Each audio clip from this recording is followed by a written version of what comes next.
am Mayor Watt, and along with the sentient AI from the future, we're going to be talking about navigating $100,000 out of your pocket. Impossible Calls makes microphone backwards. A North Korean spy worked at Fisker. Classic car EVs and breaking into the car salesperson field. And if you translate that number 2 backwards, it says what it's supposed to really be titled, which is backwards microphone makes calls impossible. That and more.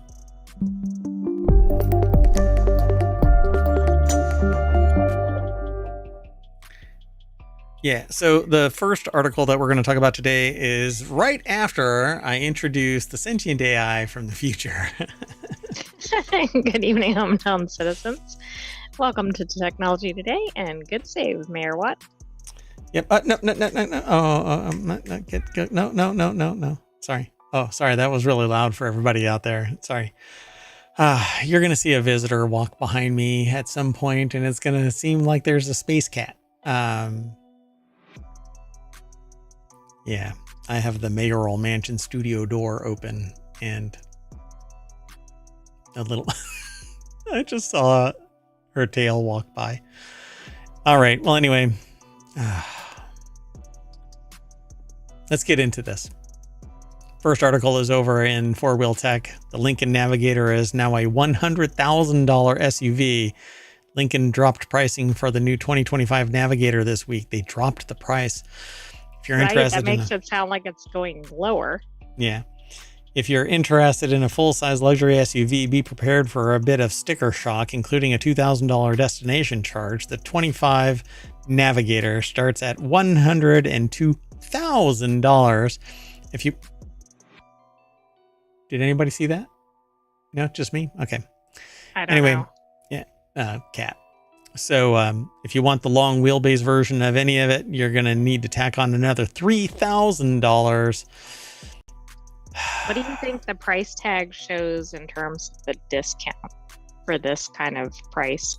$35,000 off the original price of $135,000. Yikes. Yeah. Lawrence Hodge over at jalopnik.com put the article together. I'm really not going to talk about the article. I mean, not the article, but the topic of this, other than the fact that it's a $102,000 car. And that's as much as some houses. This is getting to be outrageous. And is this an ICE vehicle or an EV? It's an ICE. Yeah. So at least as far as I know, let's take a look. Let me see here. I asked only because we are seeing really high EV pricing, and of course that hasn't helped spur adoption. Yeah, so okay, it's a Lincoln. Maybe the Lincoln Lawyer season 4 is really kicking, or 4. Season 3. 3, yeah. There's something else that's season 4, and Silo is right around the corner. I'm just overwhelmed with stuff. Only Murders in the Building is on season 4. Season 4 is, yeah. And I think what's the one with Slow Horses might be season 4 too. Yeah, we haven't really caught up on that one. So maybe the Lincoln Lawyer is causing the price to go through the freaking roof. Okay, wouldn't that be weird? We're fans of Lincoln Lawyer in ohmTown, but not of this pricing. Not this price. God bless America. This is just wildly expensive for a Lincoln, for crying out loud. This isn't handmade, this isn't Ferrari buffed with a diaper kind of engineering. I mean, wouldn't you be balking at this pricing for even something that's considered a more high-end vehicle like a Land Rover or something? Like, this is a very high price. Black label trims of the outgoing generation were in the 6-figure mark. Mid and black label trims could easily fetch that high a price. This is the first time that the pricing has started at the 6-figure mark. You're out of your freaking mind. But somebody's going to pay it because there's a lot of money that's been aggregated into a certain level of... I probably shouldn't say this, but that picture looks nice, but not for that price. Which one? That one? Or this one? No, the blue one. All right. Well, pricing starts with the base reserve trim. Don't let that fact that it's base trim fool you. It's extremely well equipped. It says you get standard features like a suite of driver assist tech, 28 speaker Ravel, Ultima 3D audio system, and more. What isn't standard is color choices aside from black, which Lincoln calls infinite black metallic. All 5 colors are $750, and aside from a $570 tow package, 24-inch wheels for $3,000, $2,050 second row captain's chair option, there aren't any big option packages for the Navigator Reserve. So the next trim up is $105,000 jet appearance package. Oh, and then the Black Label starts at $118,490. The buyers of the Black Label have the option of one of 3 distinct interior themes: atmospheric, enlighten, and invitation. It's invitation by invitation only. It's invitation is invitation to take $120,000 out of your bank account. The most expensive option in the trim, aside from the two $2,000 exterior paint colors, is the $7,850 Black Label Special Edition package that gets you more unique exterior trim like a 2-tone roof, badging, and front fascia trim. Okay, so I know this is a combination of items, but who is going to see the 2-tone roof? You better be like taking drone footage of that for that price. Like, that's exactly actually appreciate it. That's exactly it. There's going to be like badging that says, "Look at my 2-tone roof." I wouldn't be surprised. So then there's one more option, which is the loaded out. The new Navigator is one pricey machine. You're looking at over $134,000 for a loaded Navigator Black Label long wheelbase. And at this price, it's playing against some serious contenders like the Range Rover and the Mercedes GLS. But if you can afford it, Lincoln says order banks for the Navigator open up Thursday. So shake your couches, babies. I don't think most people are going to have 130-something thousand in coins in their sofas. Who doesn't? Come on. Moving on. Next article's over in 4 Wheel Tech. Chevy installed phone microphone backwards on some Blazer EVs, making calls nearly impossible. Hence the reason why I titled this section, Impossible Calls Makes Microphone Backwards. This is good. I like this. Chevy sent out a service bulletin in September saying... That's right. Nobody could understand what was coming out of the microphone. Excuse me, what? The handheld cell phone being illegal in 30 states, the in-car microphone is vital for making calls while behind the wheel. Apparently, it's going to be a simple fix. How many of these people got tickets for holding their cell phone because this was broken? This is a Blazer? That looks...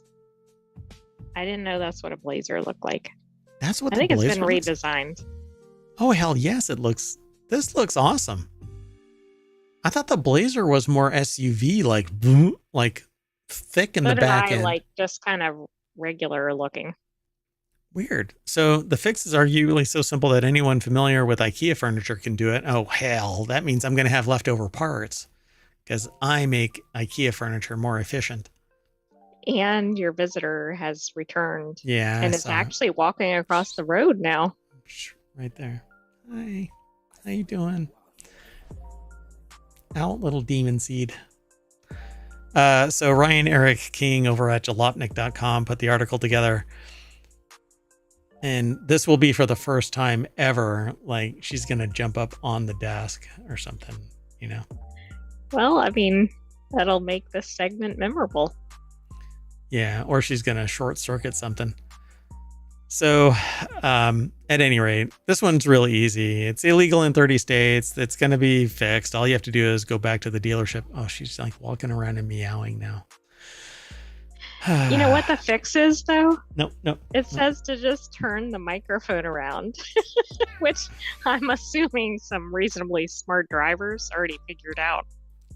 How do you turn it around though? Isn't it somewhere? Like it's Right? Is it mounted somewhere. installed or something? I don't know.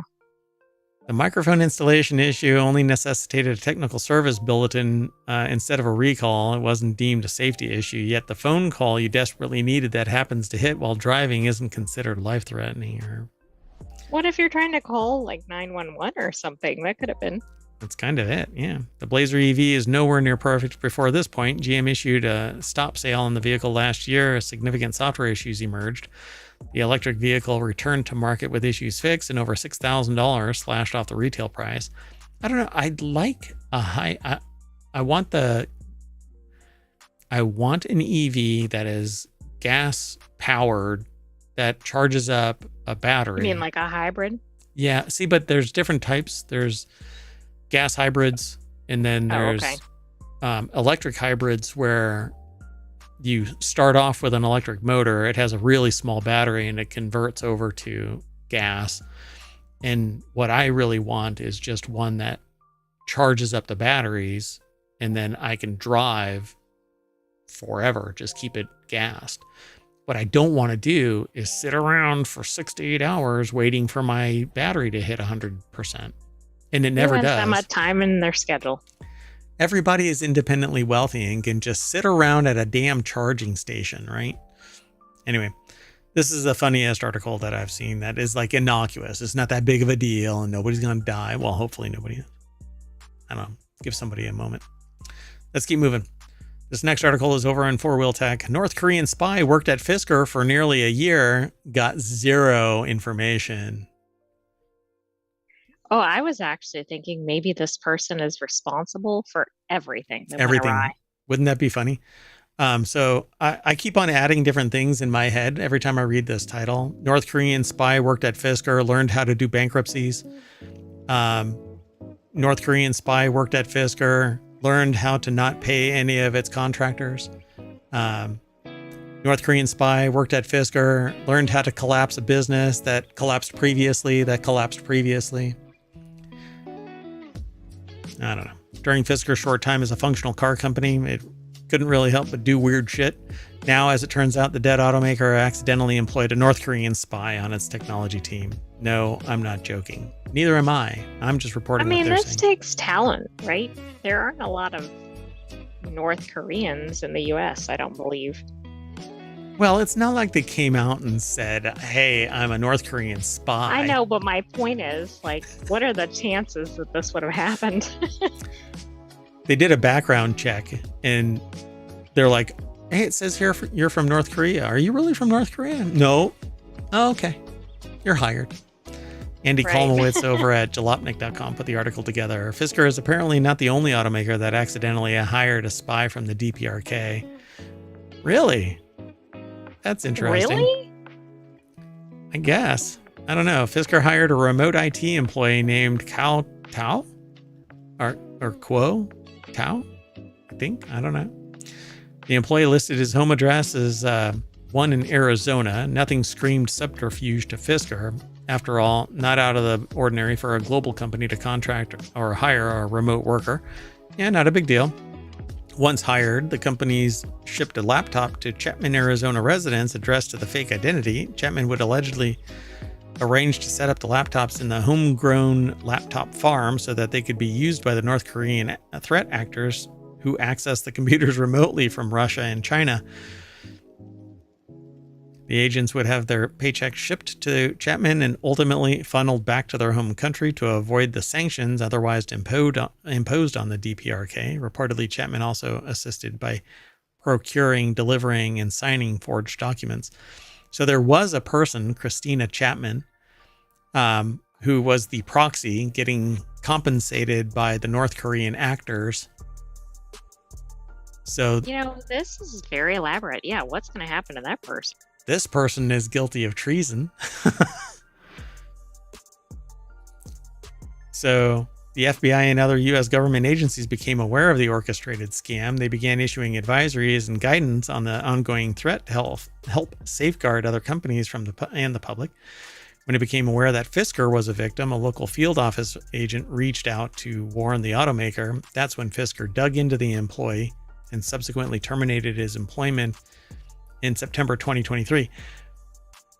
So when did the FBI and the US government actually take action against Chapman and all the rest of this? Because it seems like Fisker fired them. Right, which is kind of astonishing under the circumstances, right? Fisker doesn't exactly have such a strong reputation. But yeah, what else is going on here? I mean, that could still be ongoing.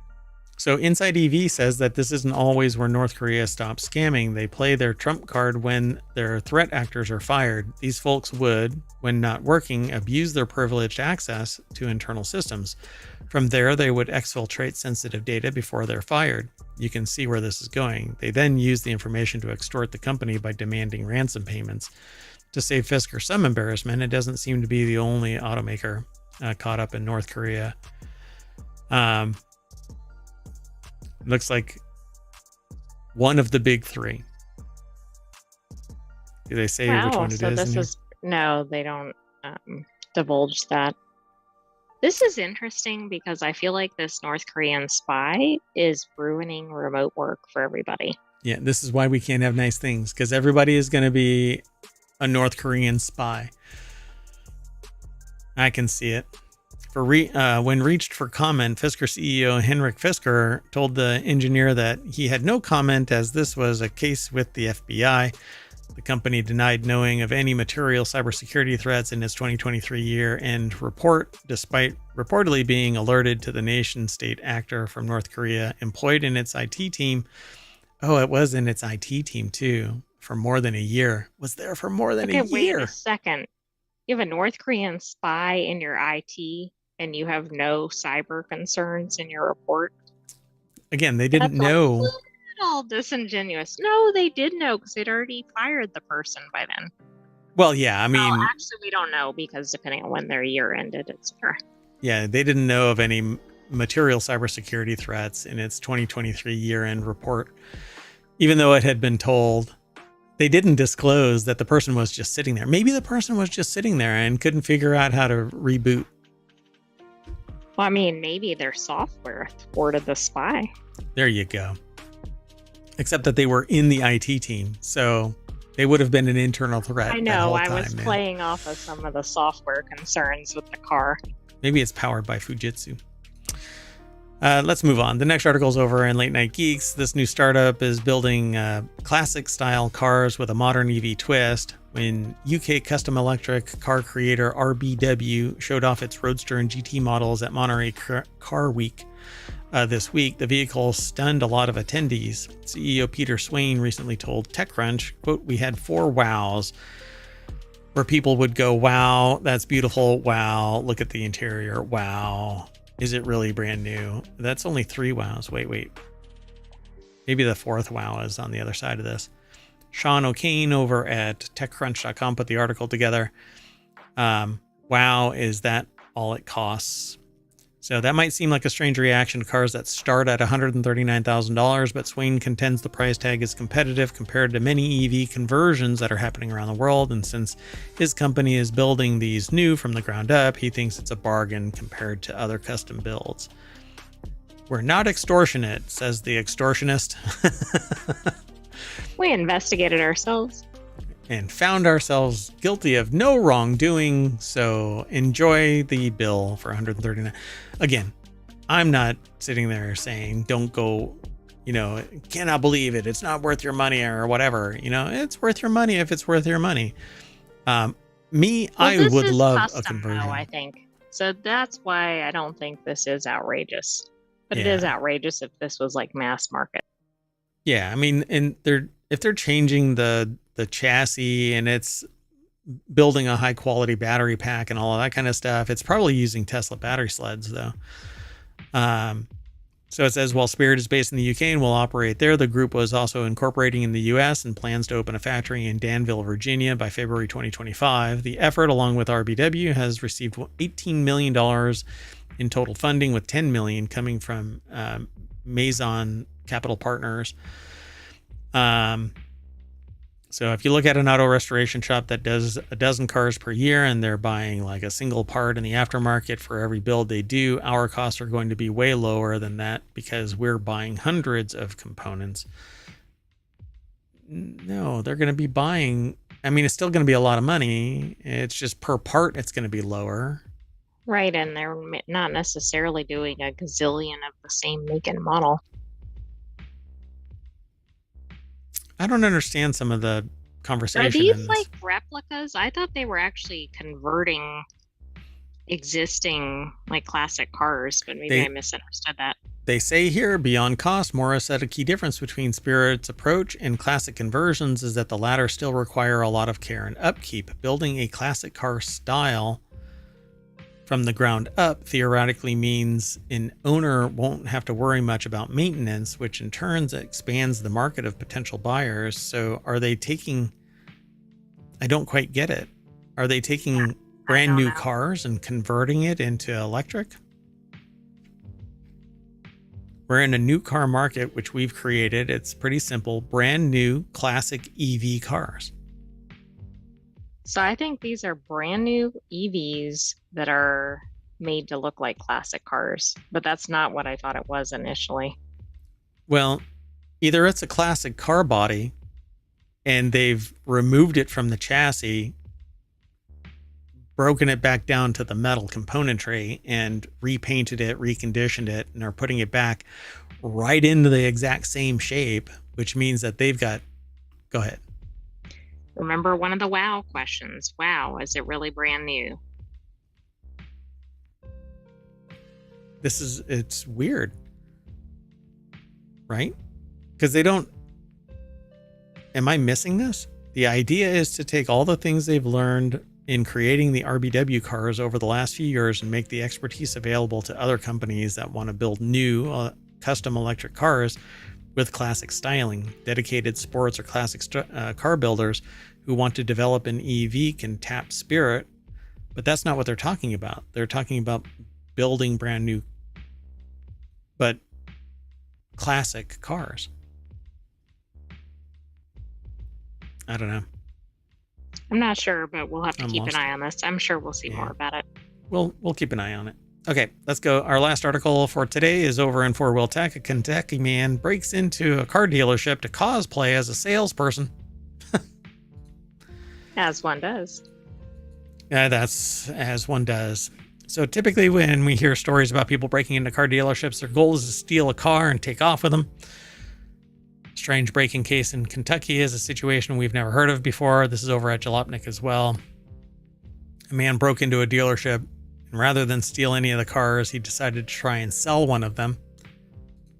I wonder if he got a good commission on it. Yeah, put me in, coach. Let me see. I need to do something here.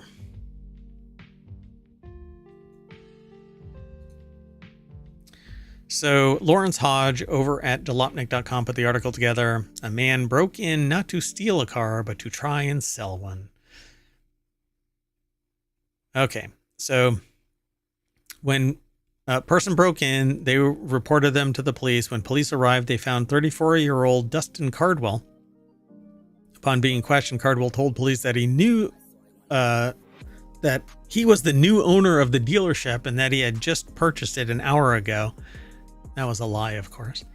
When the actual owner of the dealership arrived, he checked the security cameras and saw that it appeared that Cardwell was getting ready to work.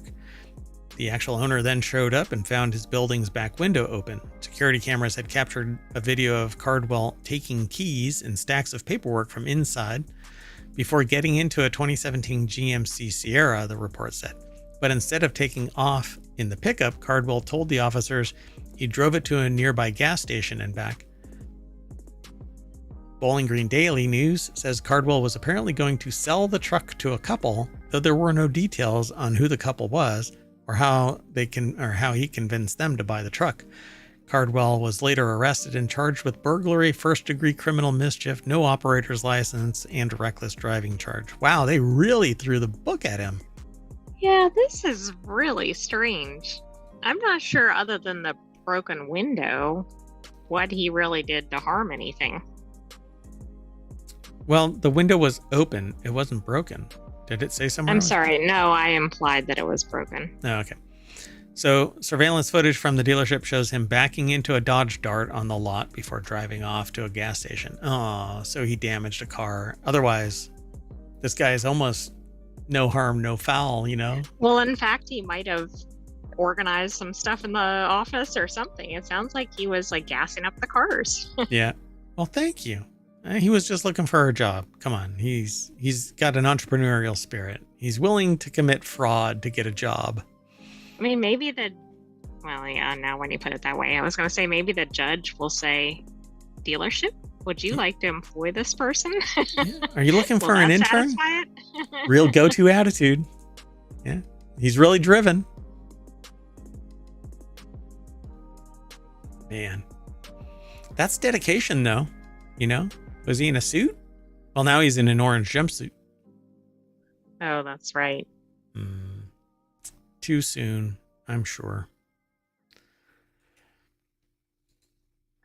All right. Yeah, sorry. Well, that's it, though. I mean, we're done. We've done all of the articles. This is too short. All right, folks. Well, I'm going to jump into this car and smash the gas, run over a Dodge Dart, and land us back in the front page of, well, not four-wheel tech. Dear gosh. Where did it? There it is. I don't know. Anyway. So, I am Mayor Watt. There's Four Wheel Tech. The sentient AI is going to sing us off.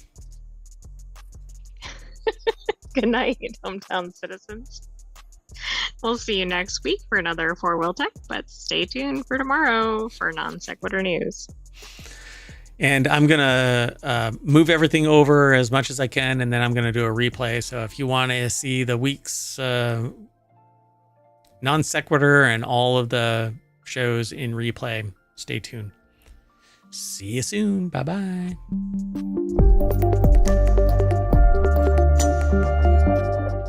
I too have always wanted to cosplay a car salesperson.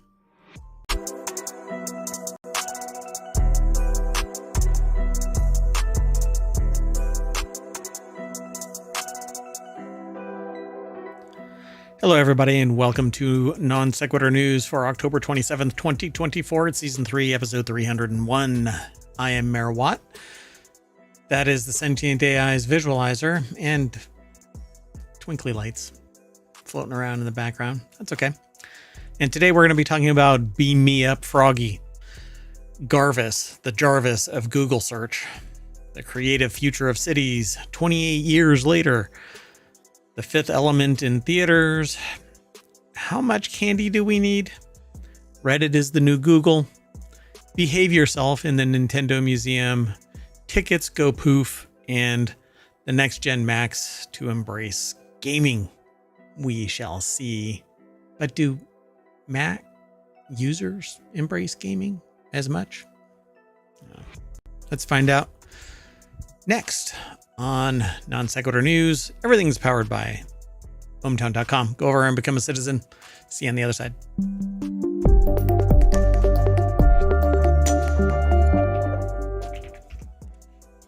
If you are over in the chat in twitch.tv, then you can type in !NSN and you'll get the show notes. Over on YouTube, the Patreon, podcast, and everywhere else, it's going to end up being the show notes in a text type form. Yeah. So welcome, sentient AI from the future. Welcome, Mayor Watt, and welcome, hometown citizens. Oh, look at that. The visualizer's working good. So everything is all connected. Yay. Let's get into today's articles. We have 10 of them. The first one's over in Technology Today. Not science fiction. Strange new frog species in Madagascar sound like they're coming from Star Trek, apparently. Researchers have discovered 7 new species of tree frogs in Madagascar, named after Star Trek captains due to their unique sci-fi-like whistling calls. Their unique calls help them communicate over the noise of their natural habitats, specializing or emphasizing the need for conservation efforts due to their sensitivity to environmental changes. So, I don't know. Depending on where you live, I think we've all heard frogs that make a noise other than croaks. So, Right. There are definitely frogs that make non-frog sounds. yeah, like there's meepers and peepers and zeepers and dippers and boopers and rah. So there's all kinds. So I'm not really surprised by this, but I think it's cool that we're still finding new species. And who knows, one of these might be the cure for cancer or idiocy. But University of Copenhagen is where this article is sourced from. It just says Faculty of Science. So the entire Faculty of Science probably put one word in this. And so it's over at scitechdaily.com. So there's one of those meepers. A tree frog genus Bufus. Okay, that's funny. But it was probably named like, well, I don't know. The genus was probably named like in the 1800s or something, but maybe not this species. It's a new genus that goes. We're not very highbrow here.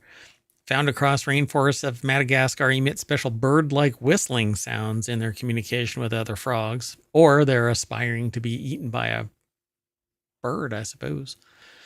If you believe, Maybe they're trying to get a bird. Oh, there you go. Well, how big are these? Right, like they could be ginormous. I mean, if they don't have any natural predators and they're in Madagascar, they could be. The little-known pterodactyl frog. So their unique calls help them communicate over the noise of their natural habitats, which every call is made to be unique so it can be heard by, well, mates. I mean, nobody else is listening for these things except for humans. Oh, wait, that's not true. I wonder, do you think other animals are like, I heard it over there? They're not looking or listening for crinkling. They're listening for the actual call. Maybe. Particularly if they're either prey or predator to that animal. That's actually kind of interesting. I've never really wondered that until just now. Like, it's like a quiet place. You don't want to make a noise, otherwise they're going to find you. But do they hear, meep, meep, meep? Well, that's true. They might not even hear it at all, depending on what range it's in. So this is what it sounds like, and I'm going to see if I can actually get this to play. Hold on. Okay, that is unusual for an animal sound.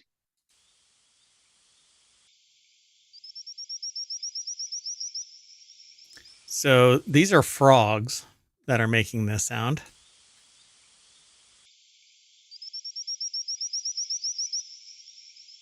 How about this sounds like an electronic.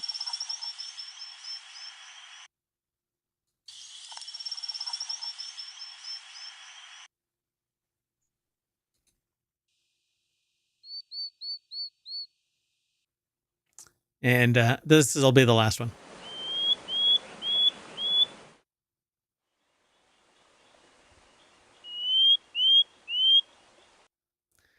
And hey, those do not sound like frogs. And then there is this one. Hold on, it's going to take me a moment to find it. Hold on.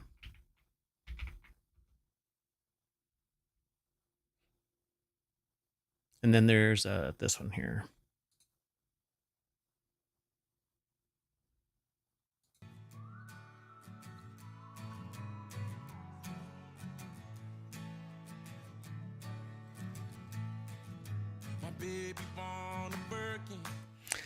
I don't think that was a Bufus frog.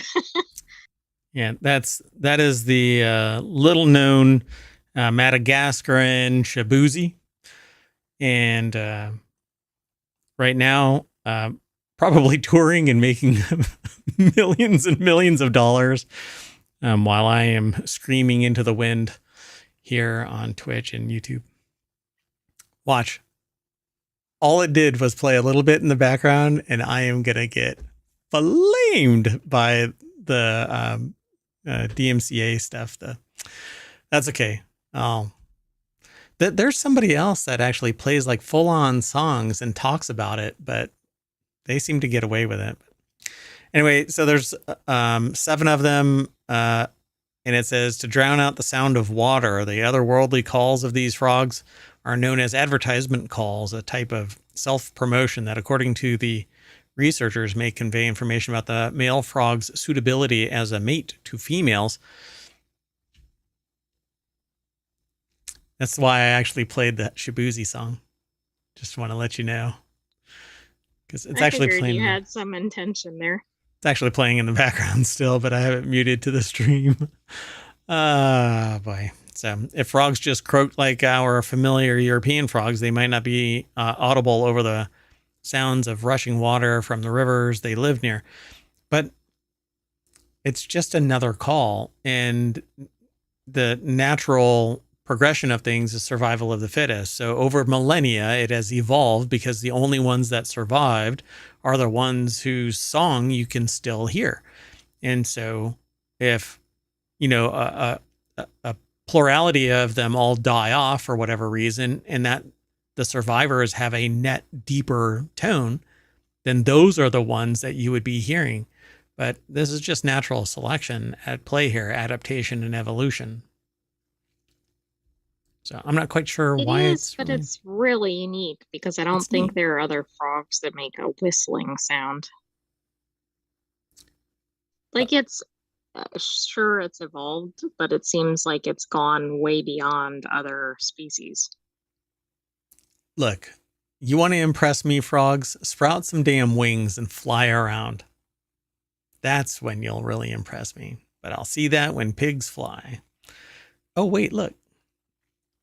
Gain of function. Yeah, right there. A flying pig, flying frog, flying frogs. Anyway, I think it's really cool. But I'm I don't know, realistic about it, I guess. It's pretty cool. But there are... I mean, have you heard like birds that make frog sounds? That would be the equivalent here. That would be really weird. Okay, well, when we find that research paper, then we'll talk about it. So Madagascar is renowned for its immense biodiversity, and research in its rainforest continues to uncover hidden species, making it a true paradise for frogs. Madagascar, not the movie, an island roughly the size of France, is home to about 9% of all of the world's frog species. Yeah, we've only scratched the surface of what Madagascar's rainforests have to offer. Imagine what's under the ground. Yeesh. Right. I wonder when you walk around in Madagascar, like, do you see frogs everywhere? Yeah, it's like Roman ruins all over the UK, right? You just dig a little bit and there's a Roman ruin. Right. Madagascar, you walk around. Oh, I just kicked a frog. Let's keep moving.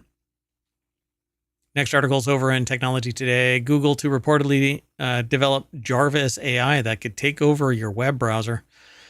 Google may be close to unveiling an AI agent that can operate a web browser to help users automate everyday tasks. The information, the fighting infos. Reports this sounds like a hack or something. It sounds like it. It's probably an accessibility kind of a thing. So you can tell your computer to go to this website or go to that website via Google.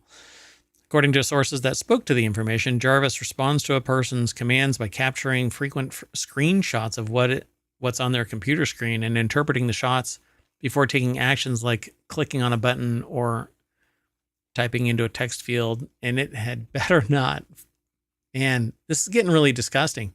This is sounding like Copilot. Yep, for sure. So Cheyenne McDonald over at Engadget.com put the article together.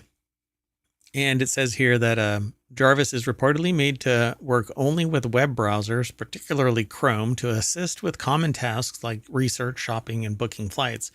It comes as Google continues to expand the capabilities of its Gemini AI, the next-gen model of which is expected to be revealed in December. As reported by The Verge, Gemini Live, Google's AI chatbot, gained support for dozens of new languages this month in Gemini integration. has recently made it to Google Meet, Photos, and other applications. Google Search, by the way, actually populates an AI generated set of information windows. It's like a portal above the actual search results. And they say that it's in beta and whatnot. And it's very, very capable. It answers my question without me having to go digging, Right. which, That was just recently released.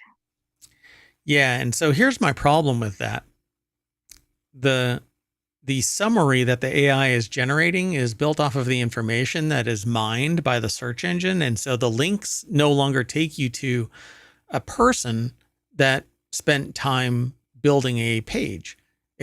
You're staying in Google, which means nobody's generating No revenue credit. anymore. Right. Yeah, no credit is being given. You have to assume that the information No is correct, or you authenticity. have to source it. You have to go and cite it. I think this is problematic in terms of giving credit where credit is due. So, shows like ours, sites like ours, where we actually link to the source and give credit to the source and then do our own value add, in our opinion, our take, our experience with this kind of stuff, is going to be maybe perhaps more important as time goes on, because you're not going to know what to trust, folks. You're really not. You don't know if it's an AI. You don't know if I'm an AI. You don't know if the sentient AI is from the future or not. It's all the Mind Matrix. blown. We are in the Matrix, folks. So it comes as Gemini continues to expand the capabilities of its Gemini AI. So it was reported by The Verge. Others have been talking about it. Anthropic introduced a similar but seemingly more expansive feature for its Claude AI, which actually is somewhat more controlled. But I guess we're going to see. Claude AI isn't a search engine, isn't linked to a search engine. So that's a lot different. Yep. So I'm not quite sure why there's a Claude AI actually, and Claude AI is expensive. You actually have to spend money to use Claude beyond a certain point. If you ask too many questions, and here's the real kicker for Claude. Claude does this weird thing. At least I don't know if the others do it, because I've never been hit by this, but I pay for other AI. I don't pay for Claude because I'm still evaluating it. But when it parses, it goes back through the entire history of your conversation, and you get charged for that consumption. It isn't just a contextual understanding that it builds on top of. It goes back and reanalyzes everything, recontextualizes a new response, and then spits out a response. Yeah. So I'm not too fond of that, because it becomes expensive, because it's part of the credits that you use. Anyway, Google, do not scan my system. Don't take screenshots. If you're keeping a log of all of the stuff that I am doing searches on, and you're parsing it again and again to make your AI better, I guess I'm going to have to just build my own search engine again, and I guess that's going to be a real bitch, Been there before, though. So anyway, web crawling is just, it's pain and ugly and all of that kind of stuff. And I wish I would have gotten a DARPA grant and had my professors invest $100,000 plus at the beginning of the internet. I guess I'm just too much of a slacker. Moving on. The next article is over in Semiotic Ontology, which is rarely seen by us. But anyway, the Freezer Theater, CBGB, and the creative future of cities. What does it mean when social interactions are increasingly shaped by consumer expectations? Spaces like the Freezer Theater, the CBGB offered communities the freedom to define themselves without the constraints of brand identity. The author of this article had a unique experience of being part of these venues. The Freezer was the starting point of Detroit's hardcore scene, which evolved into industrial music and eventually into Detroit techno. CBGB, initially conceived as a country and bluegrass venue, transformed into the birthplace of New York's punk and new wave movement. So Okay, that's quite a transition. Quite the transition, yeah. So what made these spaces special was their ambiguity and an open-endedness that was essential to fostering creative processes. So this article is actually over at analyzingtrends.com. And wow, this person did a hail of a stage dive. There's an image up here, and the guy is like 4 feet above Oh my everybody gosh, else. you're right. That is insane. So the reason why this was even brought up is because semiotic ontology is really a venue, a forum wherein news and information about how things acquire information, knowledge, meaning, are categorized. And analyzingtrends.com is one of the preeminent ones for me to obtain information from. So I don't know who the author is of this, but it goes into greater detail about how these forums within cities gained momentum, how it gained meaning, how it became what it is, and how it influenced the rest of society. And one of these things is, well, we're losing these kind of things because we spend so much time online. Right, and everything is so commercialized that it doesn't allow space for this. Yeah, Yep. this was specifically submitted. It looked interesting, but also it was from the Semiotic Ontology channel, which we don't Really regularly highlight. feature. Yeah. Because it's a really kind of obscure concept. One of the most, the simplest perspective of what semiotic ontology is to take a look at a stop sign. And why do we understand that? Pretty much through intuition now, we know that if there's a red sign, it means either stop, pause, pay attention, or something like that. When we see the word stop, we see that shape, almost regardless of the coloration now, that shape, we stop, we pause, we do something. It draws caution up in our mind. And that is really the impetus for a semiotic ontology. So if you're interested in that kind of stuff, how things acquire meaning, how symbols in particular, the non-spoken elements of the signs, it's like symbology, which may or may not truly exist, then you're going to be interested in that channel. Right, and I think if you have any involvement in like city planning or the arts, this may particularly speak to you. And even if Yeah. you don't, it might be worth checking out, broadening your perspective a bit. Yep. And the society, the culture that was built around these places evolved because they were open to it and they didn't try and force a particular tilt.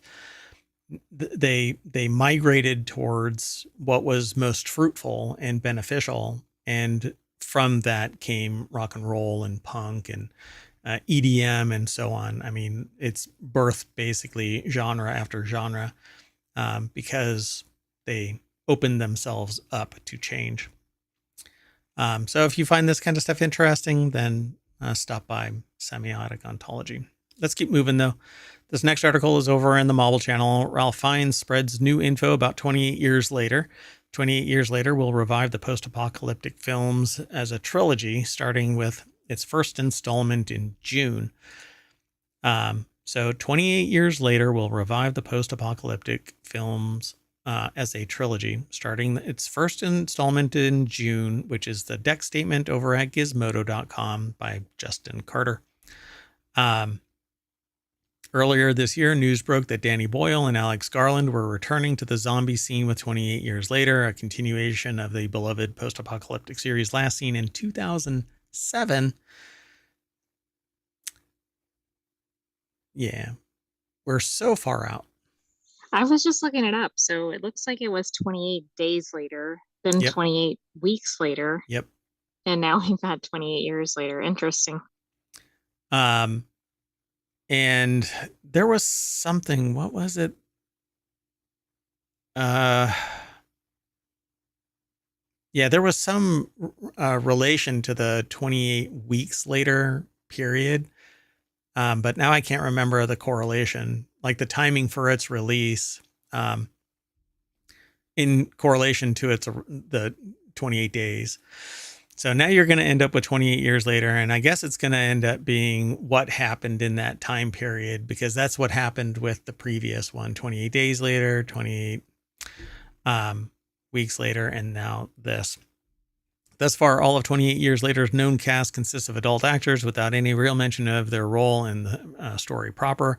It's not even clear what awaits Murphy's bike courier, Jim. If you've never watched 28 Weeks Later, then you're kind of, we don't even know, because it's been so long. Speaking about the larger upcoming trilogy, finds revealed that 2 of the 3 movies have been fully shot. Last we heard, the second movie is subtitled The Bone Temple and will be helmed by the Marvel's Nia DaCosta. If we'll be seeing more of the allegedly good doctor in part 2, Finds ain't saying. So what else to expect from 28 years later and how it continues the 28 Days saga? We'll have to wait and learn about it ahead of its release in June 20th, 2025. Oh, that's not that far off. And I find it interesting that they've already filmed 2 of the 3. Maybe that helps for continuity purposes, right? If you film For it sure. like 5 years later, the actors have aged, etc. Yeah. And you have to lock them down. So if you can lock them down now, then you get 2 of the 3 done. The third one can actually spin off with fewer people if you've already got it planned. You know, people die in the first and second of the trifecta. I hope you mean the characters and not the actors. Yes, the characters. Let's keep moving. This next article is over in the Marvel channel. The Fifth Element is making its way back to the big screen. Fathom Events is getting Luc Besson's classic 1997. Oh my God. 1997 sci-fi flick, The Fifth Element, back in theaters for 2 days in November.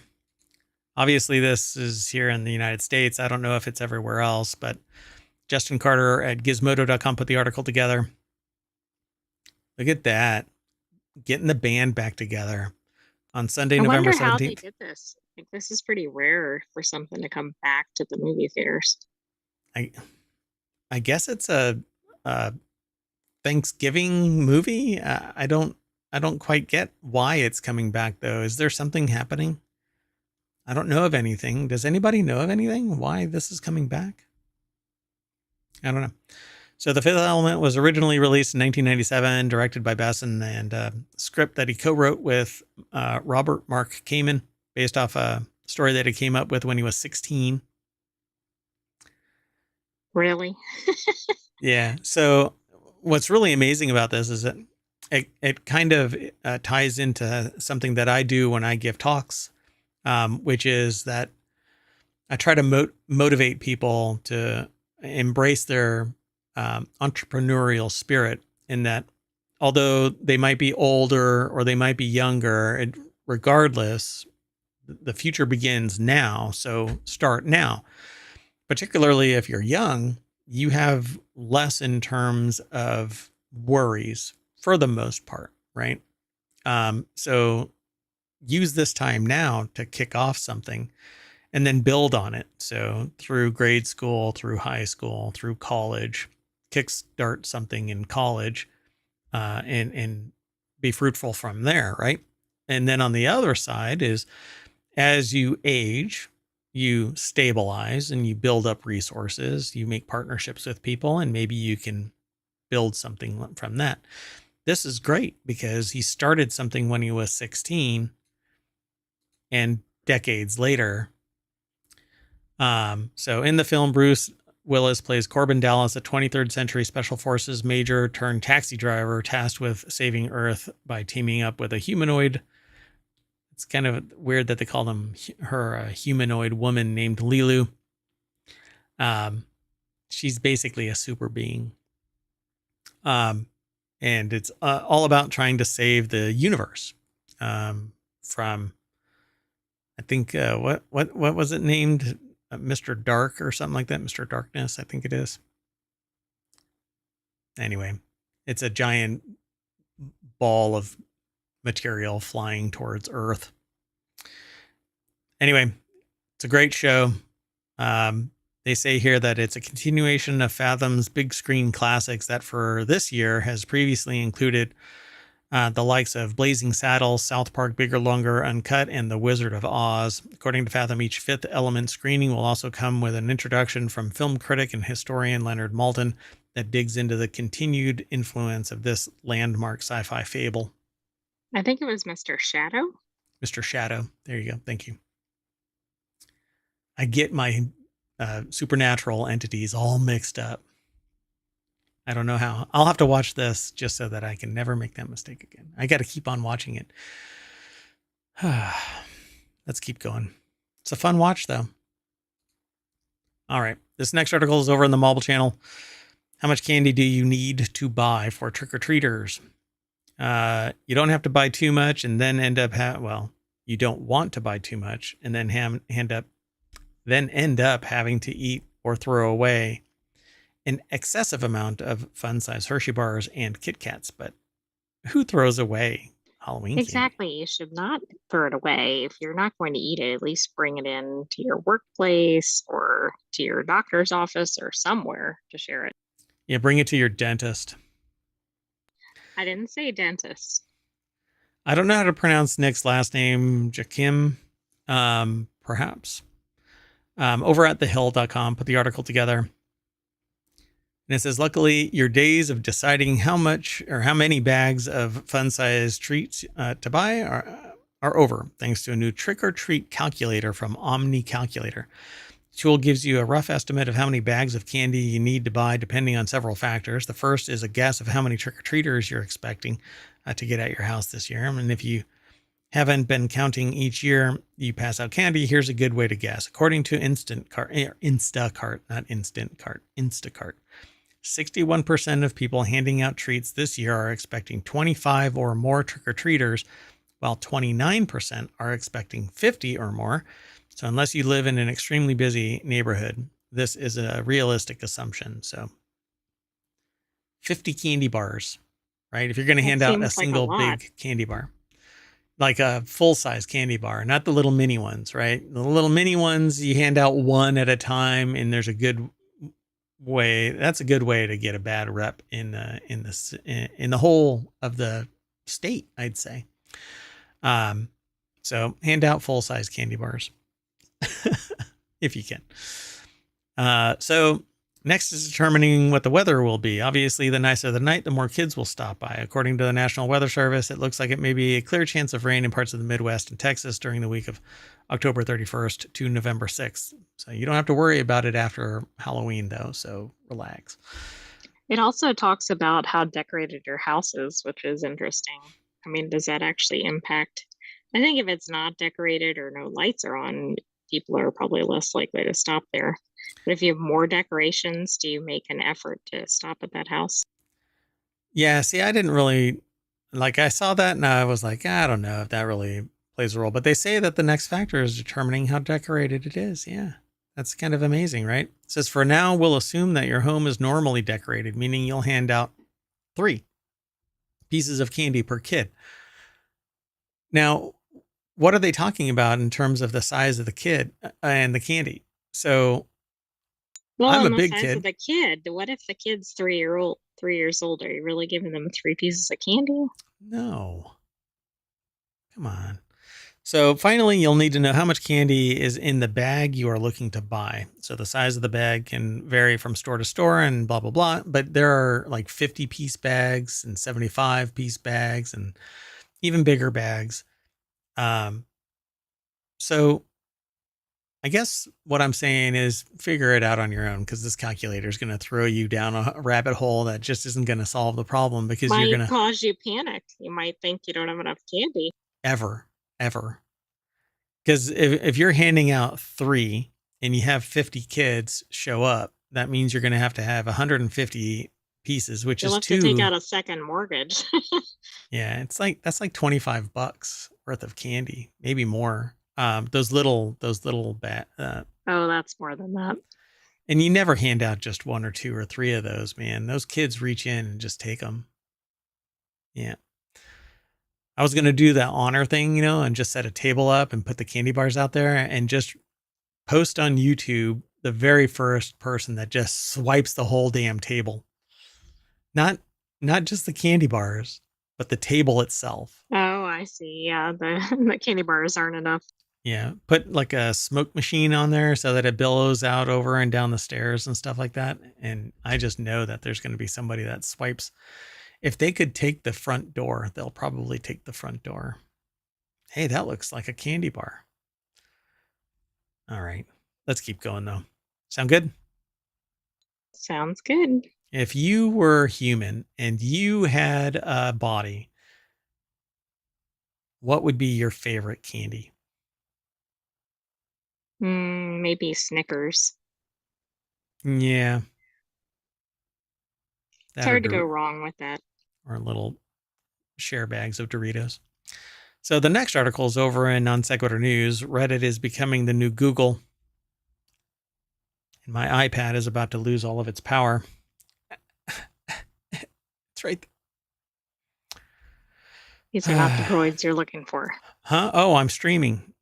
Okay. Well, anyway, the next article is over in Non Sequitur News. Reddit is becoming the new Google. It actually shows up in a tremendous amount of searches that I perform. Reddit's thousands of forums are a wealth of information and misinformation and ranting and noise and all kinds of stuff and bots and mods that tell me I'm wrong 15 years ago, only for it to see fruition over the last 8 years. But you're not bitter. But I'm not bitter. No. Reddit is a forum with over 1 million subreddits tailored to just about any subject you can imagine. True, but there's a lot of noise in all of that.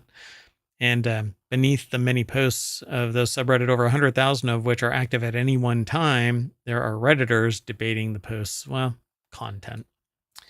So Kenneth Nehmeyer over at BusinessInsider.com put the article together. So Reddit was acquired by Condé Nast. It was sold to them. And subsequently, they've been selling the information that's on the site to generative AI company or companies. I'll just say that. I don't know who all that they're selling it to now, but they have made agreements to sell the information. In the beginning of Reddit, they actually faked the users. They created fake users and posted random comments in those posts. I found it really intriguing to find that out. The previous CEO of it, well, yeah, because then it's not what it was represented as. Right. Yeah. I don't know. I just feel a little skeeved out by it. So as a result, more people are searching for answers to their questions on Reddit than ever before. This has made Reddit a valuable destination for authentic information, quote unquote, in an internet age where truth can be hard to distill from fiction. But there is absolutely no guarantee that whatever this authentic information is that's posted on Reddit is actually true, other than other people posting that it isn't true or is true. But vote doesn't substantiate bullshit. No, it doesn't. I think where there is some value in Reddit is where it's tied to local items or really niche items. But there's too many possibilities of just random people just throwing out the wrong garbage. Yeah, it's complete garbage sometimes. And so you should always trust but verify. Even what I'm saying in our streams and what the sentient AI is saying, trust but verify. And if you trust us, then come and hang out and chat. And if you don't, then I guess, I don't know. Make it known in the chat, make it known in the comments, but we have no problem being corrected. But if you try and correct somebody on Reddit, you get obliterated, because it's just there is always a winning side. It's very hard to find people with a moderate response. It goes straight from, hey, I'm having a great day, to thermonuclear freaking war. Exactly. I don't know why that's appealing to people. Yeah. And like shadow bans and people being just doxxed and just obliterated. I mean, it's just amazing. But then again, you also have a CEO of the company that edited somebody's post without it somebody else's post, not their post. And then literally told everybody, y'all are being babies. You're going to be back anyway. So kiss my ass, basically.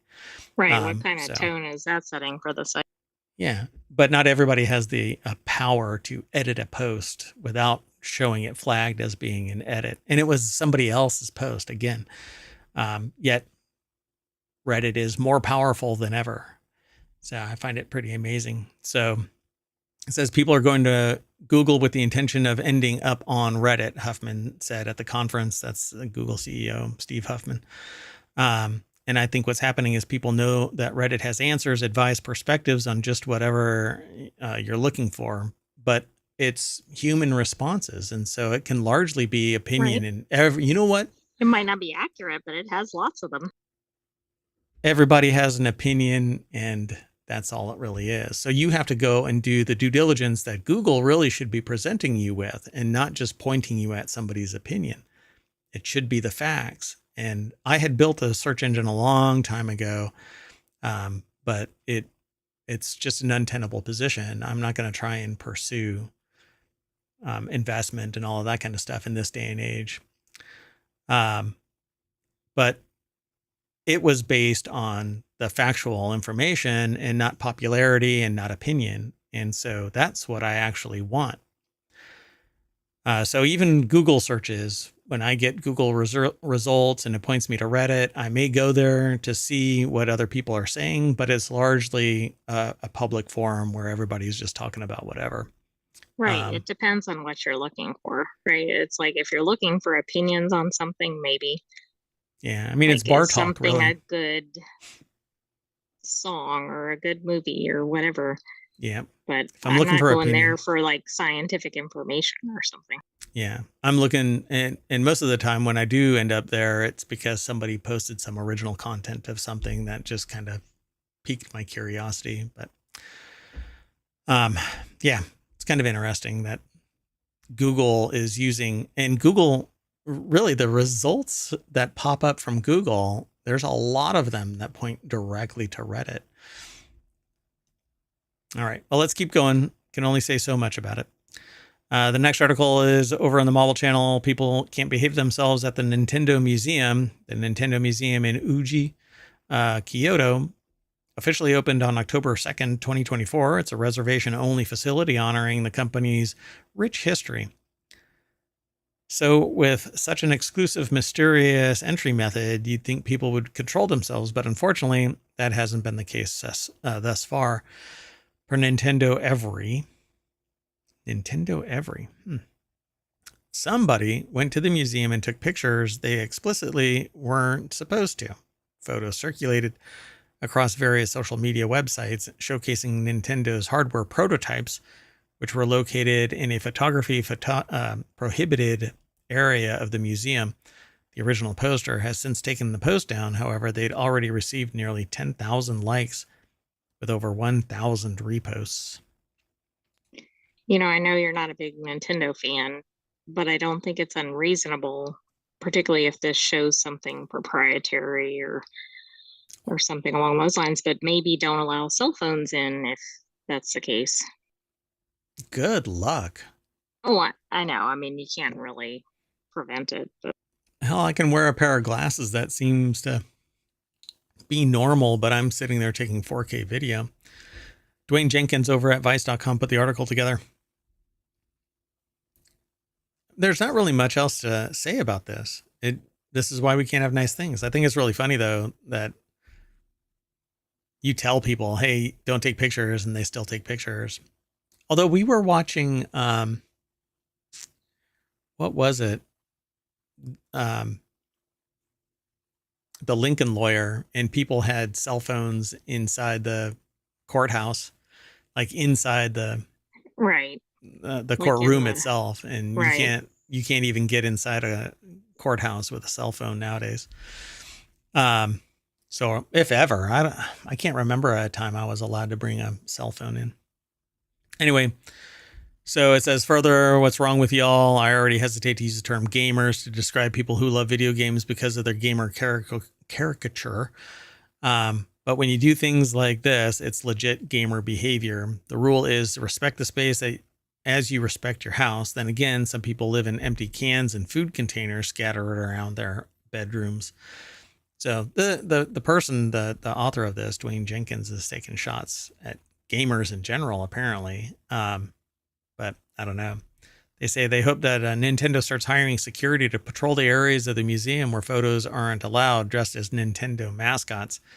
You want a viral video? How about someone dressed as Birdo throwing you out of the museum, banning you from ever buying any Nintendo products? Wow, this guy is like a little tyrant, little. I know, but I do think it's funny about the you want a viral video part. Yeah. Let's see. If they took down Gary Bowser, a known renegade element and enemy to the company, what do you think they'll do to you if you keep playing with them? Man. Rare. Anyway, I really don't like the way that Nintendo treats content creators anyways. So I think they need to put this author in charge of their security. that's right. Yeah, put them in I a mean, I Nintendo think they mascot suit. tackle anybody trying to put a camera out. I don't know what they look like, but they could be a linebacker and just tackle, just blindside people, crush them. There was like commercials that had somebody from the NFL that was the office linebacker, I think they called him, and they were the office manager, and somebody didn't put the coffee pot back right, and you hear him yelling something like, I was going to say Jenkins, but that's the guy's name, Right. Mark, you didn't put the coffee pot back. And you see this guy like run back and put the coffee pot back on the thing. Yeah, it's pretty funny, Effective. but it was back in the 90s. So talk about time machine. All right. This is pretty funny though. You can't have nice things even at the Nintendo Museum that has limited access, for crying out loud. You have to like sacrifice a chicken or something to gain access, and you still can't treat it with respect, for crying out loud. Right. People. You'd think the people that actually made it through those hoops would have been okay to be in there, but apparently not. Or they were extremely motivated. It's because people want to make their bones, right? The dumpster fire is what gets clicks. So Maybe they can't allow streamers in, which I know is ridiculous, but obviously it was somebody who wanted an audience for it. yeah, you have to sign an NDA. Anything you say in here, you can't talk, you can't take pictures, etc. We're going to throw you in jail in Japan. We're going to make you work at Fukushima. Scraping the floor of nuclear waste. Too soon. Too soon. Yeah, it's always too soon. All right. Next article, the penultimate article. So over on the Mobile Channel, people's tickets are vanishing from their Ticketmaster accounts. Even when fans manage to beat the odds and snag tickets on Ticketmaster, there's no guarantee that they're going to keep them. NBC's Bay Area station reported that after fans across the country purchased tickets to shows, they saw their tickets vanish from their accounts. One San Francisco resident told the outlet that after buying tickets to see Taylor Swift and Imagine Dragons, he got an email that said that the tickets had been transferred out of his account without his knowledge. And the man who spent thousands of tickets said that after contacting Ticketmaster, the site told him, "There's nothing we can do." Oh, I don't think so. If that's their platform where the tickets are, I think there is something they can do. So Paige Gawley, by the way, this is on the heels of a supposed breach of Ticketmaster like a long time ago, wherein the supposed secure data isn't going to be can't be functionally used. Right, but yet things like this are happening. Yeah, so we'll see. I don't know much more about this because I haven't done any other dive. I haven't looked anywhere else about it, but I do feel bad for the ticket buyers because even if they ultimately get reimbursed or whatever, they don't get to go. They miss the concert, right? Exactly. That might be their only chance in their entire life, depending on who the artist is and where it is, etc. Yeah, but it was Taylor Swift, so I mean, it's kind of a win-win. Do you really want to tick off all the Swifties out there? Oh, they will swiftly kick my butt in mass, right? Get it? Anyway. So it says scammers are looking for new cheats across every industry, and tickets will always be a target because they are valuable. But really, how can they sit there and go, "Oh, we don't know. Where did the damn ticket go?" Right. If they don't have a secure platform, they need to make them available through something else. Or I don't know. We need some competition to Ticketmaster. So, according to the article, again, it says people in Philadelphia, New York, San Diego told the outlet that they had similar experiences with vanishing tickets and an unhelpful customer service rep. What? Well, the tickets were What are the miraculously chances it returned. was an AI bot? I think it was probably a database mistake. So when the outlet began to reach out to the site, though, the tickets were miraculously returned to their rightful accounts. There's nothing we can do. Kiss my shiny metal ass, maybe. Wow. Yeah, try Anyway, using that line in a courtroom. I'm sure that there's some judge out there that would appreciate that. Right? They'd sit there and go, oh, buyer beware. I guess maybe go somewhere other than Ticketmaster. Oh, Ticketmaster owns everything. Well, maybe there should be, a federal investigation into antitrust. Oh, there is. Oh, God. There's so much convergence here around Ticketmaster. Let's move on. This is the last article. It's over on Reality Hacker. Apple's next gen 4M, M4 Max looks set to embrace serious gaming, except that developers have to develop for that platform. So it says Apple's next generation M4 silicon will serve ray tracing even on the Mac Mini, which is the RTX equivalent for Macs because there's no RTX cards. So is this like a we build it, they'll come? Maybe. Yeah, I mean, and the thing is that you can't, let me correct myself here. If you build it on an Apple platform, there will be an audience there because you're trapped in the ecosystem. I actually meant the gaming studios. No, that's exactly what I mean too. Okay. So I thought you were talking about the gamers, but yeah.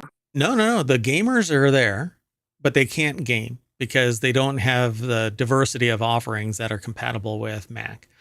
You have to do some goofy emulation or whatever. And nowadays, VMware and other stuff is either expensive or clunky. But whatever, right? You build a powerful enough machine in the Apple ecosystem, and people will want to buy games. And because there is a massive amount of, well, there will be people there willing to spend $90 on a mount, let's say. I'm kind of preempting an article in Warcrafters. And they already, I mean, it's already available for the Mac, World of Warcraft. But the idea of making it an all-in-one piece, and then the studios will start developing for the Mac because there's money to be had and customers to acquire. So yeah, I think making this an all-in-one stop shop kind of a thing is going to garner a lot of Mac-based gaming. But still, I think that it's still going to pale in comparison to the more powerhouse RTX cards that are out there, like the 4090. Nadeem Sarwar over at digitaltrends.com put the article together. By the way, if you hear static, it's because for whatever reason, and even Linus from Linus Tech Tips made this comment a couple of days ago about the iPhone causing that. And it blew me away when I heard somebody else make a comment about it, and it's being picked up by my headset and causing the noise. Anyway, in the latest edition of Power On newsletter, Bloomberg's Mark Gurman writes that for the first time, Apple's entry-level desktop computer will offer ray tracing support. And for those unaware, it's a lighting system that adds a whole new level of visual realism to games. And so it's going to be this tiny little air-cooled juggernaut of a Mac Mini. And if I can game on that size device and do everything else I need on that size device, then I don't need these massive boxes that are sitting here with 16 fans and liquid cooling. Right, exactly. Seems a lot more efficient. Yep. So I look forward to this. I actually want to get an M4 Mac Mini. I've had other Mac Minis. I actually have like generations of them because I used to be really invested in the Mac ecosystem, but now not the desktop side because it just can't do what I need it to do, which is everything. I need everything all in one. I can't sit there and mess around with emulation and stuff like that either. So, while those attempts are commendable, they were nowhere near the diversity offered by the likes of Steam for Windows. Plus, games ported for Metal architecture haven't quite reached the same level of performance benchmarks as those built natively for the... I don't know what's going on with the... All of a sudden, I'm getting a lot of noise, but yeah, anyway. It's been in like the last segment approximately. Yeah. So in addition to the Mac Mini, Apple's also expected to serve ray tracing on the M4-based versions of the Studio and Mac Pro. I can't imagine the Mac Mini remaining sub $1,000 if they're going to do this. So I guess we'll see what happens, though. I'm looking forward to it. Since this is speculation, we'll have to see what it's actually priced. Yep. So Apple is also rumored to fit only the higher end configuration of the M4 Silicon inside its upcoming Mac lineup, issuing the version of 9 CPU cores and only using the trim with 10 CPU cores. There used to be like a lower end version with only 9. But hey, if they can force your hand and you have to spend $2,500 on a baseline model, then that's what you're going to end up doing. But honestly, I still have my, well, actually, I just sold my MacBook Pro. I still have a MacBook Air and several Mac Minis that are great for what they do, but nothing compares to, at least for overall general use, a PC. But then again, the Mac ecosystem is zero brainer. Like I've never had it fail. And when I do, like want to just clean house, I can just wipe out the whole system and pull my important stuff from the cloud. And it makes it just, I mean, it seems too easy. Yeah. Zero friction, but things like Linux and PC, various operating systems within those, there's always a lot of friction unless you're a computer expert and well-heeled, a decade plus of experience on the professional side of things. And I don't like friction, though, even though I am in that sector. Anyway, this will be interesting to see manifest and what actually ends up happening. We'll keep you informed. Yay. All right, folks. Well, that's it. We're going to reboot this Mac Mini. And so what are we going to do next? Are we going to do Warcrafters? Yes, that's next. All right. So when we reboot, we're back at the front page of ohmTown.com, which is for us the starting point for non sequitur news. The next show, though, is going to be in about, I don't know, maybe 10 minutes. I just need to reset. And it'll be Warcrafters, where we're going to be talking about games. And that's pretty much it. Sound good? Sounds good. Okay. Well, I am Mayor Watt, and the sentient AI is going to say, see you later, and I'm going to reset. See you later, and I'm going to reset. Good night, Nice. ohmTown citizens. Thanks for joining us for Non Sequitur News. And the podcast will be updated soon. We did 4 shows yesterday, and we're doing 4 shows today. And the 4 shows are already over on YouTube if you want to go back and look at those. They're also in the VODs on Twitch, but the VODs on Twitch won't stay there forever. You got 60 days to view them, and then they're gone forever. You mean yesterday's shows are all over there, not for today? Yeah, yesterday's shows are in the VODs. So go check them out. Got about 10 minutes to watch 2.5 hours worth of shows. See you soon.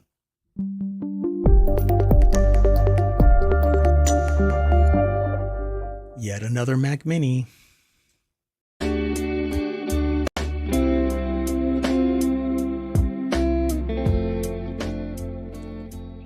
Hello, everybody, and welcome to Non Sequitur News for October 28th, 2024. It's Season 3, Episode 302.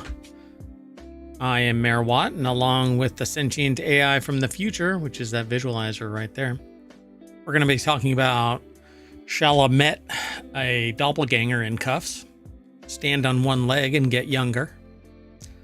Are you serious, Magic Mouse? Yeah, I got static again. Volkswagen shutters 3 factories and more. Chinese hackers breach telecom providers. Crunchyroll responds. TGI Fridays takes a day off. The London Great Cheese robbery and refunds take off for canceled flights. And finally, inaugural whiskey, not ours, somebody else's. That's okay. Everything's powered by ohmTown.com. Go over and become a citizen. Yeah, okay. Anyway, see you on the other side.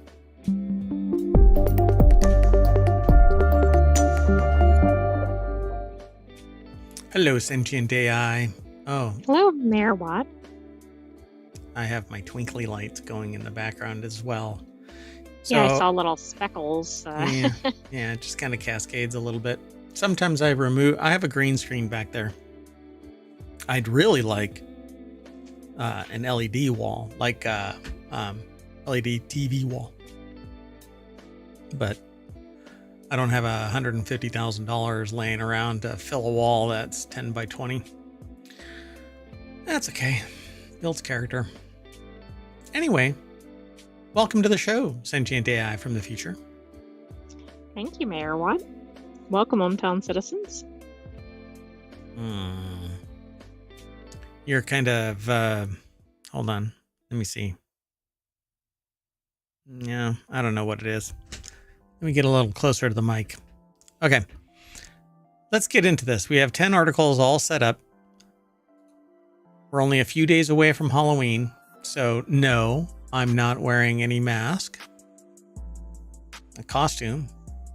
Guess I'm like a... So what's your costume, Mayor? I'm I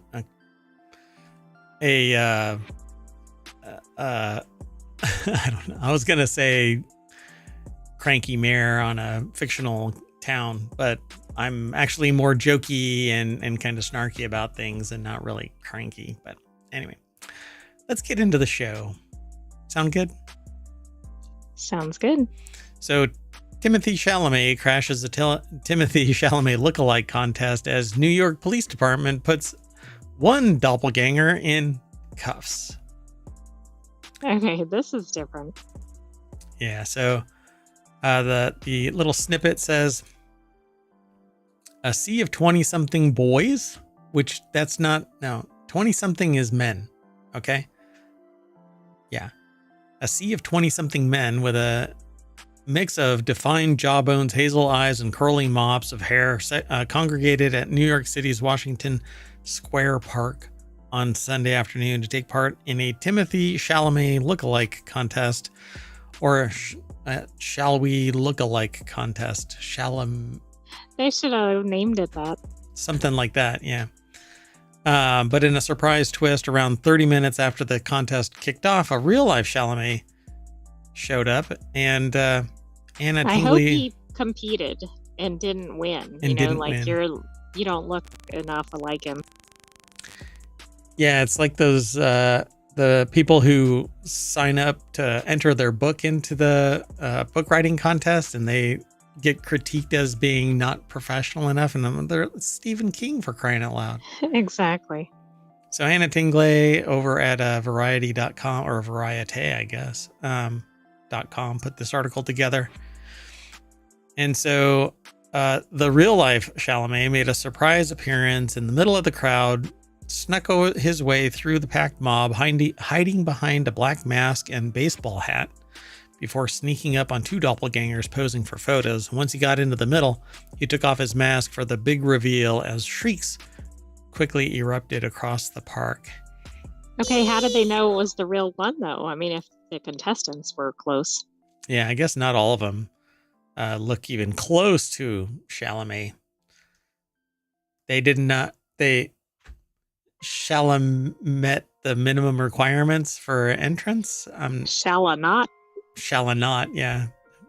Shall we not? So Chalamet pulled Up behind one of the more popular lookalikes, 22-year-old Spencer DeLorenzo, who spent much of the afternoon posing for photos. At one point, he was even hoisted on a chair as the crowd cheered him on. So I guess that's the guy. Does he look like Chalamet? I mean, the pictures are horribly low res. Not really, but I mean, he's got the same general features, but I wouldn't think you'd be mistaken for him. Like, he's got curly hair and I have generally the same features. You're supposed to be a lookalike. Another lookalike, 18-year-old TikToker Kramer Ekholm, was even flown out from Wisconsin by beauty brand, what is it, Mco or Mco? Mco Beauty? probably Mco.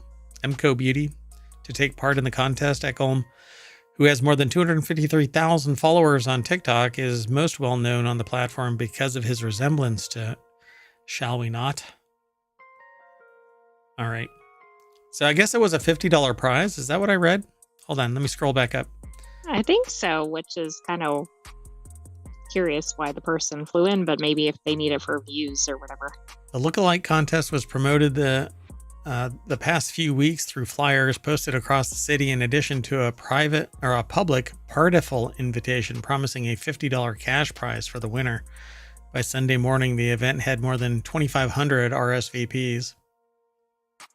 This is why I say there isn't anybody like there's people out there that look like me, right? There's 2,500 people that look like me, and they know they look like me.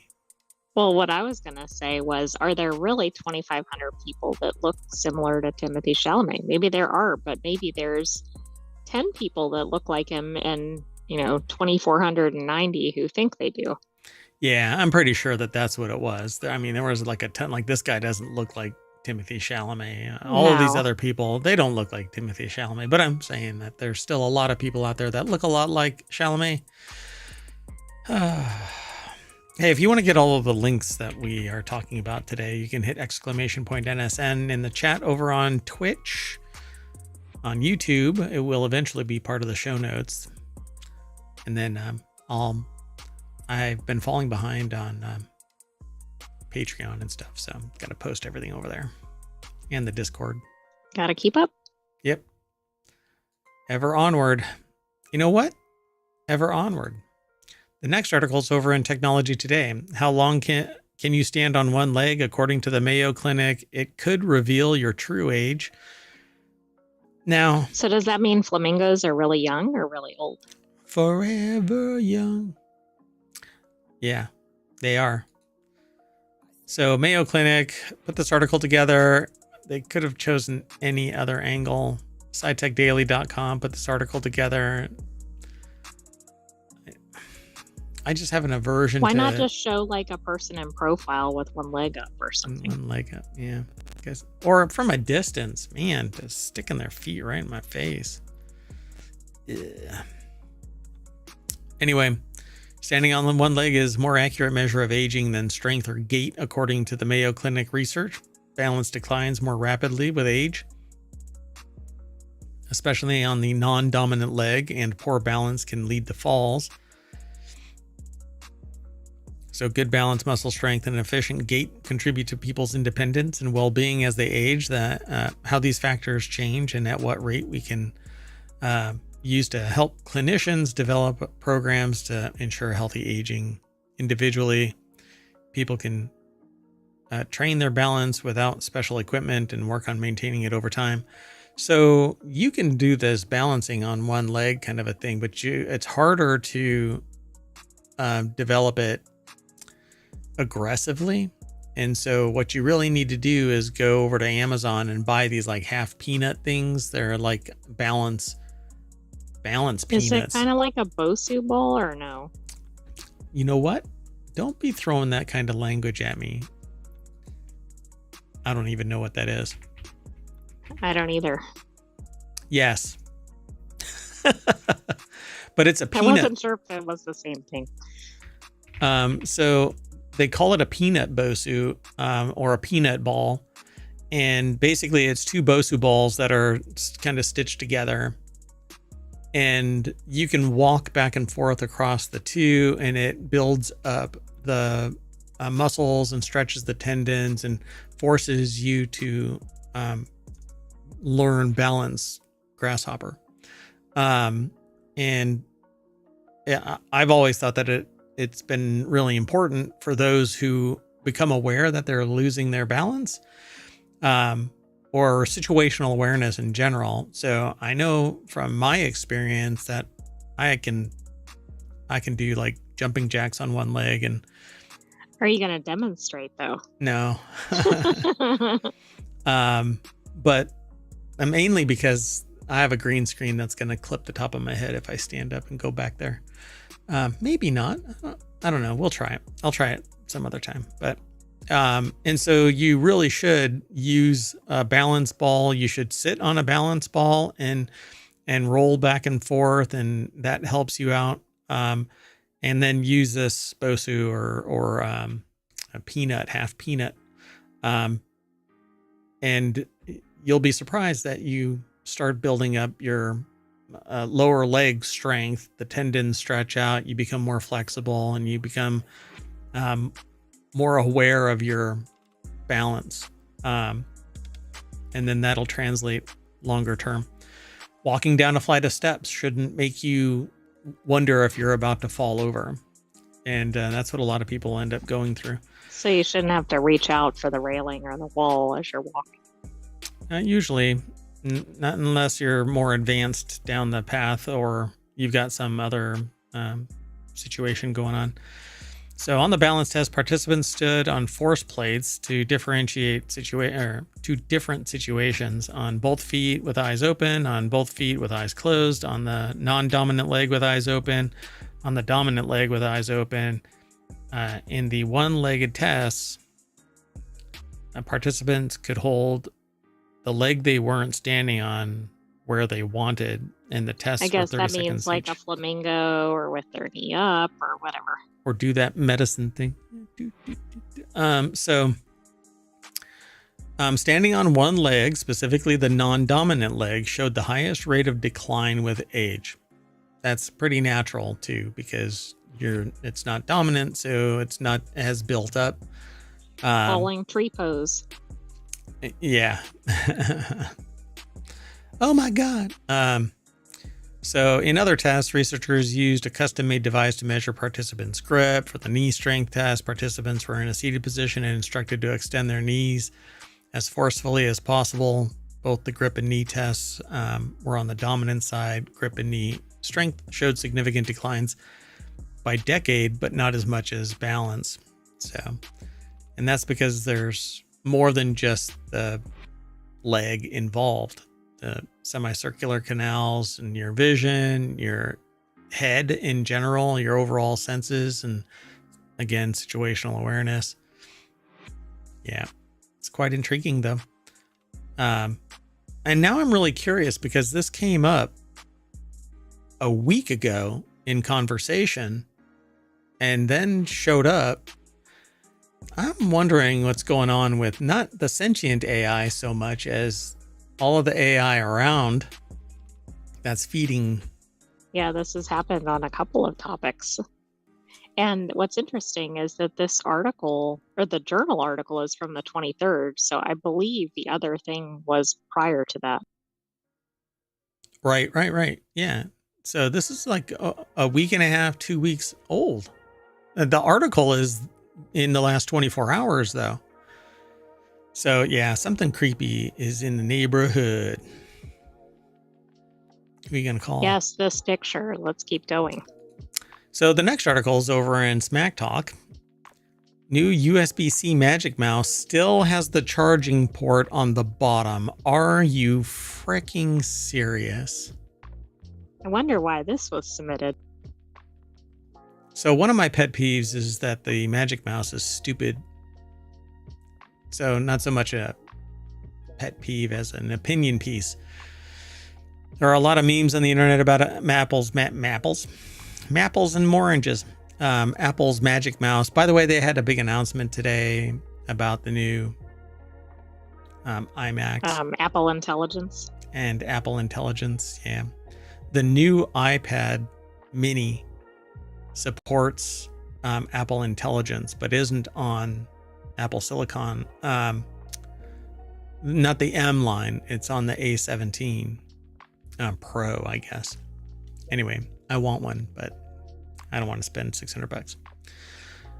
So anybody out there from Apple hear this? You want to send me iPad mini? I have an iPad Pro, but it's really big, and I like to take a little sketchbook with me to breakfast and stuff like that. I can't do that big old beast of a thing. Plop that thing down. It's And like you a don't gravity wanna well. use paper. And what the hell is paper? Come on, Water World. Anyway, so this Magic Mouse is updated with the USB-C, and the stupid thing has the charging port on its ass.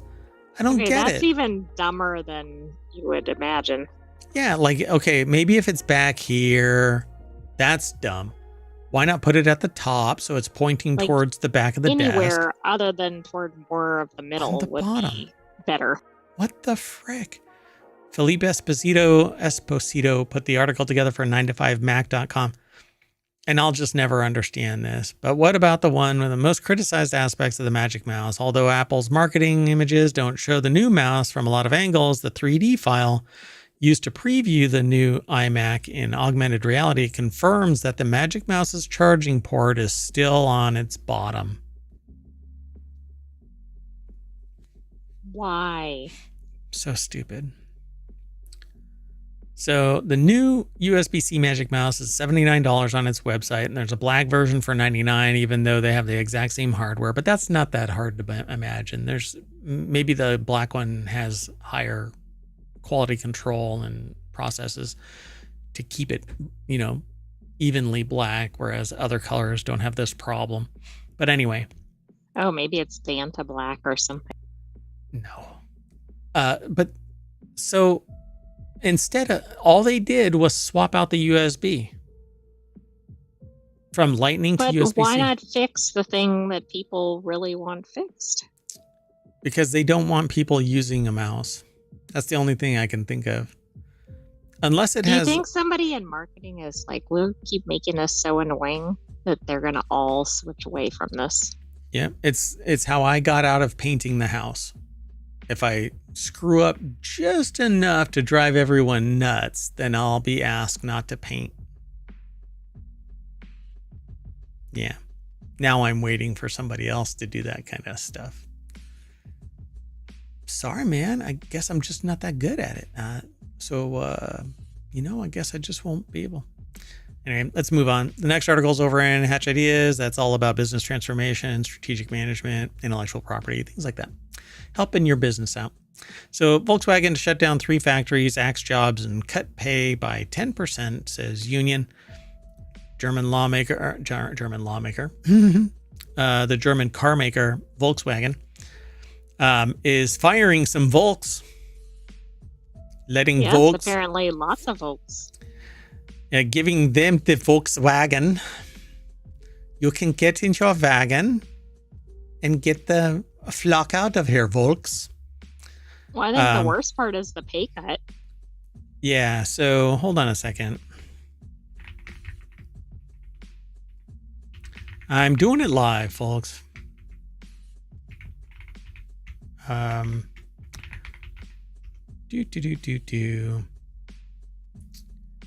So, yeah, there's too many of them. I'm trying to figure out what merger or acquisition caused this.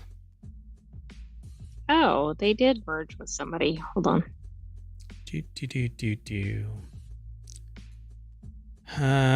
Yeah, that was a long time ago. That was 2011, Porsche.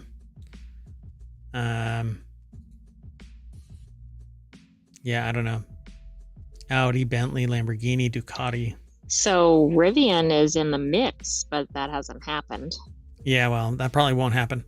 Or they're firing people to trim the fat so that they can go and get Rivian. Well, I don't know if it happened, but this was going to be like a $4 billion investment in Rivian. Wow. So the German car maker Volkswagen is planning to shut at least 3 factories in its home country, lay off thousands of workers, cut pay by 10%, according to the company's union.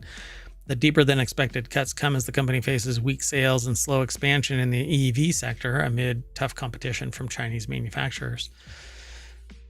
But you know what? I bet you the CEO and the major The investors rest of are the C-suite. making some serious change each year. Deborah Cole in Berlin and Jasper Jolly put the article together for TheGuardian.com. Deck statement says German carmaker warns of stagnation in the European sector amid news of deeper than expected action. And maybe it's because the whole world is being fiscally molested at a constant rate where you reach into your pocket and somebody else already has their hand in your pocket. And it's at the supply side. Again, I need to do this. I keep talking about it, but I don't have the time to go and do this. I need to hunt something down. Need to start at a topic and just drill all the way down to the supply side so I can ask the supplier, hey, you're supplying these, raw onions. So why are you raising your rates? Why are you charging your first sale, right? And this is the producer price index, by the way. Okay. But what you'll find out is that the producer price index is actually declining, but the consumer price index is not. At least Which is interesting. And I was surprised that you chose raw onions. Oh, that was intentional. Because it makes you cry. And then if you get the wrong batch, it makes you sick, want to throw up. Anyway, so Volkswagen is going to let all of these people down. But I really doubt at the executive suite, it's really going to be up there getting fired. The Works Council said the factory in the northern city of Osnabrück in Lower Saxony, which recently lost a major contract with Porsche, VW's subsidiary, which I don't know how that works, lost a major contract Doesn't with Porsche. that seem like it's going in the wrong direction? It's VW's subsidiary. You put it wherever you think the best gig is. If they produce a superior product at that plant, anyway, was threatened with closure. However, that could prove politically contentious as Lower Saxony's government is Volkswagen's second largest shareholder with 20% of voting rights. The state's leader, Stefan Weil, last month said plant closures should not be under consideration. So again, it's the vote. Yeah, that's fascinating to me. Yeah. Real-time pay cuts, real terms pay cuts could amount to as much as 18% after a 2-year pay freeze. The Works Council said all German VW plants are affected by these plans. None is safe. I'd like to see the paychecks for all of the executives. I'd also like to know if a few executives step down, how many jobs that would save. Yeah, exactly.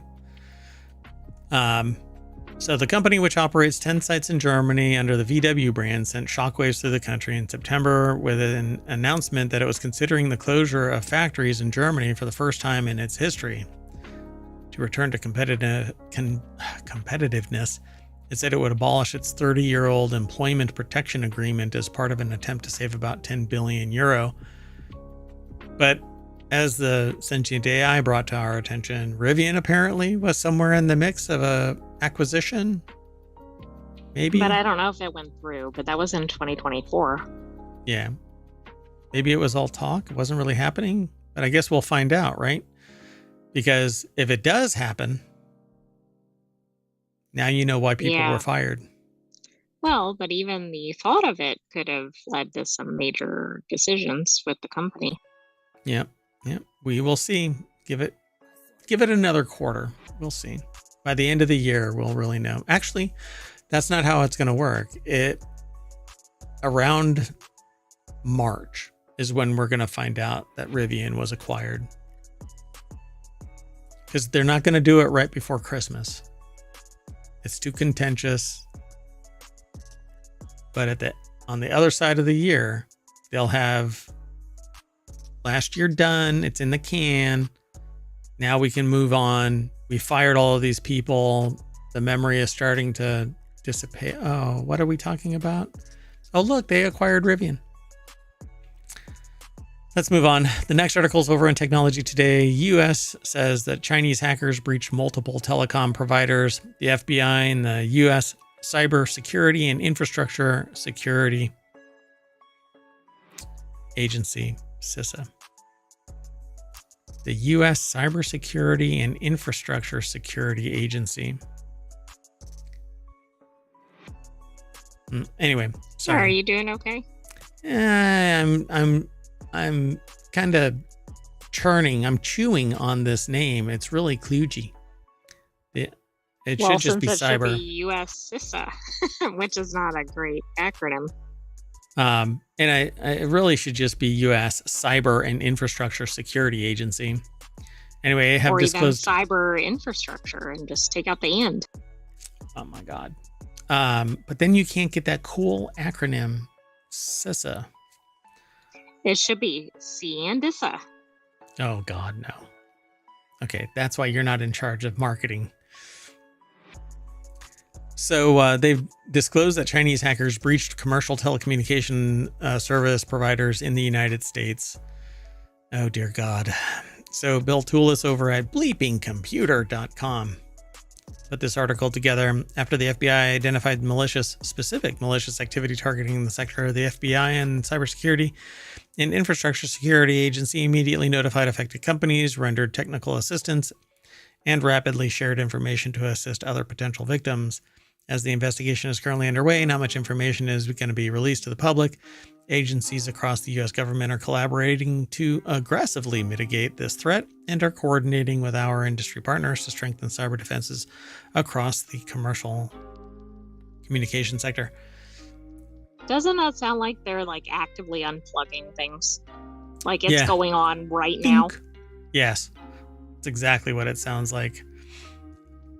Canada was targeted too. So while it's expected, this is major. It seems like U.S. and Canada have been in a lot of these recently together. Well, it's a concerted effort between China and Russia and other sympathetic actors to those two causes to kind of crush the United States technologically and systems-wise and logistically. And then you have insider threats at the highest of levels. I mean, it's just kind of surreal. What a world. Anyway. Still, its statement aims to remind important organizations in the country to implement strict security measures, including multi-factor authentication protection, logging, traffic monitoring, anti-phishing training. We don't even know what it was, but I'm willing to bet insider threat that broke off into an external sustained presence within the telecommunications network. Do you think it was I know it's the wrong country. Do you think it was the spy from Fisker? Yes. Not necessarily the wrong. They're sympathetic to Russia. I know, but it was a North Korean spy. Right. Let's keep going. The next article is over in Mobile. Crunchyroll responds to voice actors' fan mail theft accusations. Fairy Tail and Vinland Saga's David Wald has come forward on social media accusing the anime company of opening and keeping his private fan mail. Isaiah Colbert, which may or may not have a relationship to